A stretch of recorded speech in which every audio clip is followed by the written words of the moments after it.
साथियों नमस्कार, मैं Rajendra Kumar news point of view से आपका स्वागत है हमारे नियमित कार्यक्रम लानत है में। ये वीडियो मुझे व्हाट्सएप यूनिवर्सिटी में दिखा। मोदी जी ने G20 ग्लोबल समिट का भरपूर दोहन किया है। अब आपको ऐसे ही मोदी जी का महिमा मंडन करते हुए वीडियो लोकसभा चुनाव तक देखने मिलेंगे। ऐसा प्रचारित किया जा रहा है कि G20 की अध्यक्षता मोदी जी के प्रयासों से भारत को मिली, लेकिन ये सरासर झूठ है। अगर भारत के प्रधानमंत्री भाभी पपड़ वाले केंद्रीय मंत्री अर्जुन मेघवाल भी होते तो भी G20 की अध्यक्षता भारत को ही मिलती, क्योंकि G20 की अध्यक्षता रोटेशनल बेसिस पर मिलती है। मोदी जी देश की जनता का पैसा पानी की तरह बहा रहे हैं। हजारों करोड़ रुपए के जहाज में घूमते हैं, पूंजीपतियों की संगत रखते हैं, करोड़ों रुपए की कारों में घूमते हैं, जो भी करते हैं, जहाँ भी जाते हैं उसको करोड़ों रुपए का इवेंट बना दिया जाता है। जैसे कोई यश चोपड़ा की फिल्म चल रही हो। यश चोपड़ा की फिल्म देखकर ऐसा लगता था जैसे हीरो भगवान का अवतार हो।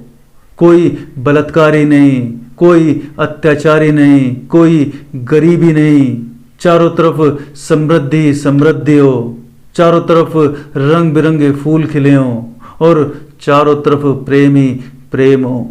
लेकिन ऐसा होता नहीं ना। जब दर्शक यश चोपड़ा की 3 घंटे की फिल्म देखने के बाद सिनेमा हॉल से बाहर निकलता था तो हकीकत से रूबरू हो ही जाता था।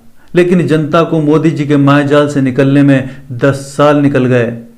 मोदी जी की नकली और चमकती छवि के पीछे भी शोषण है, बेरोजगारी है, युवाओं में हताशा है, महिलाओं के बीच असुरक्षा है, देश पर बेइंतहा कर्ज है, पूंजीपतियों की मौज है, आतंकवाद है, जनता त्रस्त है और मोदी जी का 10 सिरों के बराबर अहंकार है। क्या भारत की अध्यक्षता में G20 शिखर सम्मेलन द्वारा स्वीकृत दिल्ली उद्घोषणा भिन्न होती? अगर एयरपोर्ट और होटल के बीच में 12 किलोमीटर के रास्ते में हर 100 मीटर पर 8 विज्ञापन न लगे होते जो G20 सम्मेलन का धुआंधार प्रमोशन कर रहे थे। हर 100 मीटर पर 8 विज्ञापनों में से 2 विज्ञापनों में मोदी जी झांक रहे थे। एयरपोर्ट और होटल के बीच 12 किलोमीटर के रास्ते में न्यूज़ लॉन्ड्री ने 963 विज्ञापन गिने, जिसमें से 236 यानी 25% विज्ञापनों में मोदी जी झांक रहे थे।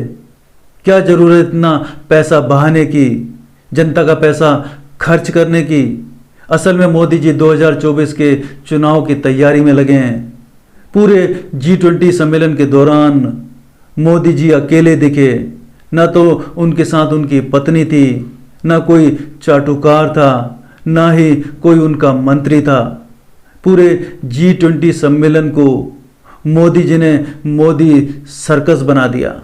G20 यानी 20 देशों का समूह और मोदी जी भारत के प्रधानमंत्री हैं। अगर GDP के हिसाब से देखें तो G20 समूह देशों में भारत 5वें स्थान पर है, लेकिन पर कैपिटा इनकम के हिसाब से देखेंगे तो भारत सबसे पीछे है, यानी सबसे फिसड्डी। भारत की पर कैपिटा इनकम 2085 $, है, यानी लगभग 1,60,000 रुपये प्रति साल। और शर्म की बात यह है कि इंडोनेशिया पर कैपिटा इनकम के हिसाब से G20 समूह देशों में 19वें स्थान पर है और उसकी पर कैपिटा इनकम है $4,074, यानी भारत से दुगनी। हकीकत कुछ और है। मोदी जी कुछ और बताना चाहते हैं। क्या दुनिया को हमारी हालत पता नहीं है? ग्लोबल हंगर इंडेक्स में भारत 121 देशों में 107वें स्थान पर है। फिर G20 में ये दिखावा क्यों?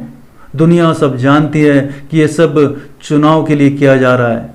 अब आप ही बताइए कि इंडिया के पीछे संसार चल रहा है या संसार में सबसे फिसड्डी भारत है। नमस्कार।